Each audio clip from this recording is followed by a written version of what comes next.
The Theory of Moral Sentiments by Adam Smith. Part 2. Of Merit and Demerit, or of the Objects of Reward and Punishment, consisting of 3 sections. Section 3. Of the Influence of Fortune upon the Sentiments of Mankind, with regard to the merit or demerit of actions. Chapter 1. Of the Causes of this Influence of Fortune.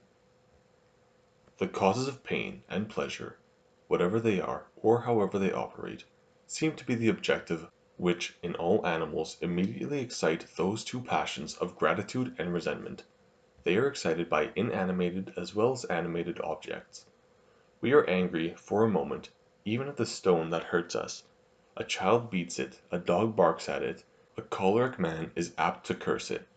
The least reflection, indeed, corrects this sentiment, and we soon become sensible that what has no feeling is a very improper object of revenge. When the mischief, however, is very great, the object which caused it becomes disagreeable to us ever after, and we take pleasure to burn or destroy it. We should treat in this manner the instrument which had accidentally been the cause of the death of a friend, and we should think ourselves guilty of a sort of inhumanity, if we neglected to vent this absurd sort of vengeance upon it. We conceive, in the same manner, a sort of gratitude for those inanimated objects, which have been the causes of great or frequent pleasure to us. The sailor who, as soon as he got ashore, would mend his fire with the plank upon which he had just escaped from a shipwreck, would seem to be guilty of an unnatural action. We should expect that he would rather preserve it with care and affection, as a monument that was in some measure dear to him. A man grows fond of a snuff-box, of a penknife, of a staff, which he has made long use of, and conceives something like a real love and affection for them. If he breaks or loses them, he is vexed out of all proportion to the value of the damage. The house which we have long lived in, the tree whose verdure and shade we have long enjoyed, are both looked upon with a sort of respect that seems due to such benefactors. The decay of the one, or the ruin of the other, affects us with a kind of melancholy, though we should sustain no loss by it. The Dryads and the Lares of the ancients, a sort of genii of trees and houses, were probably first suggested by this sort of affection, which the authors of those superstitions felt for such objects, and which seemed unreasonable, if there was nothing animated about them. But before anything can be the proper object of gratitude or resentment, it must not only be the cause of pleasure or pain, it must likewise be capable of feeling them.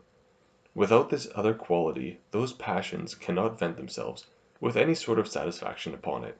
As they are excited by the causes of pleasure and pain, so their gratification consists in retaliating those sensations upon what gave occasion to them, which it is no purpose to attempt upon what has no sensibility. Animals, therefore, are less improper objects of gratitude and resentment than inanimated objects. The dog that bites, the ox that gores, are both of them punished?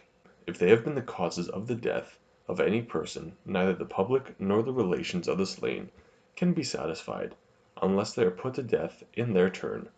Nor is this merely for the security of the living, but in some measure to revenge the injury of the dead. Those animals, on the contrary, that have been remarkably serviceable to their masters, become the objects of a very lively gratitude. We are shocked at the brutality of that officer mentioned in the Turkish Spy, who stabbed the horse that had carried him across an arm of the sea, lest that animal should afterwards distinguish some other person by a similar adventure.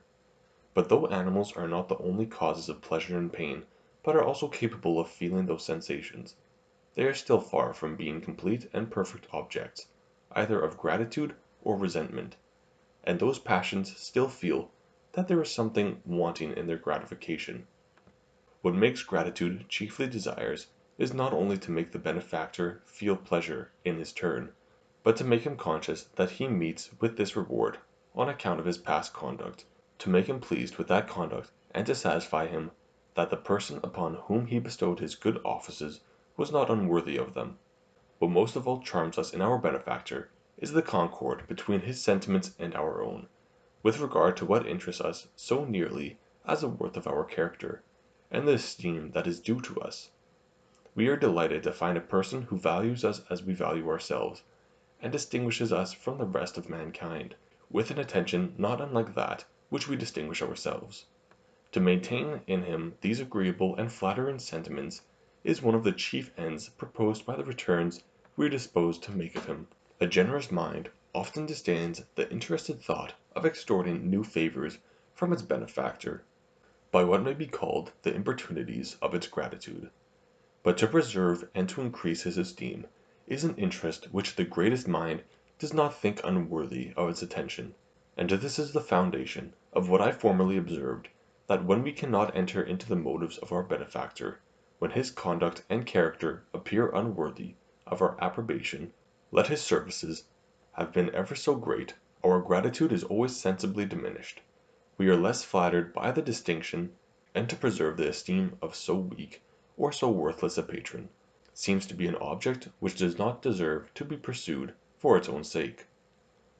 The object, on the contrary, which resentment is chiefly intent upon, is not so much to make our enemy feel pain, in his turn, as to make him conscious that he feels it upon account of his past conduct, to make him repent of that conduct, and to make him sensible that the person whom he injured did not deserve to be treated in that manner.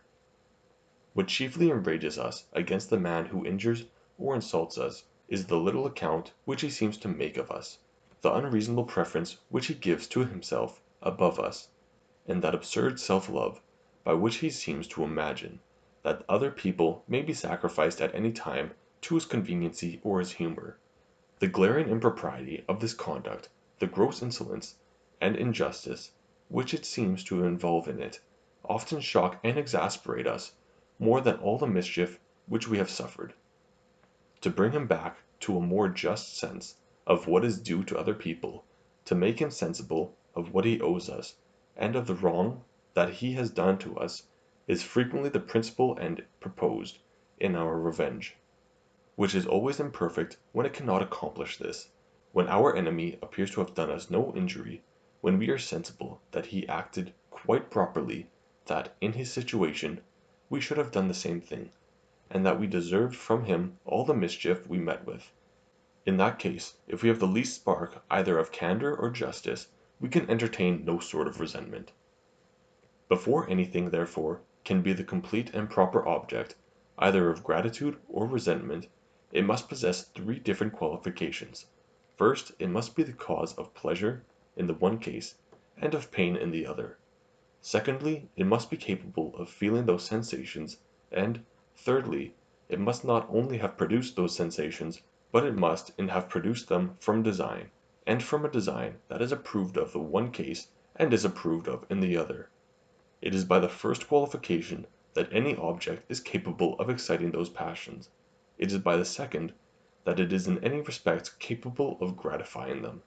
The third qualification is not only necessary for their complete satisfaction, but as it gives a pleasure or pain that is both exquisite and peculiar, it is likewise an additional exciting cause of those passions. As what gives pleasure or pain, either in one way or another, is the sole exciting cause of gratitude and resentment. Though the intentions of any person should be ever so proper and beneficent on the one hand, or ever so improper and malevolent on the other, yet if it has failed in producing either the good or evil which he intended as one of the exciting causes, is wanting in both cases. Less gratitude seems due to him in the one, and less resentment in the other.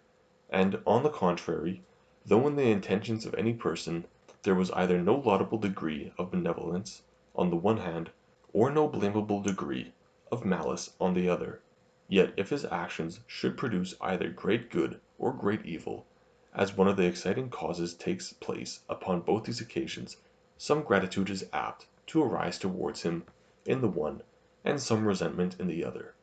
A shadow of merit seems to fall upon him in the first, a shadow of demerit in the second.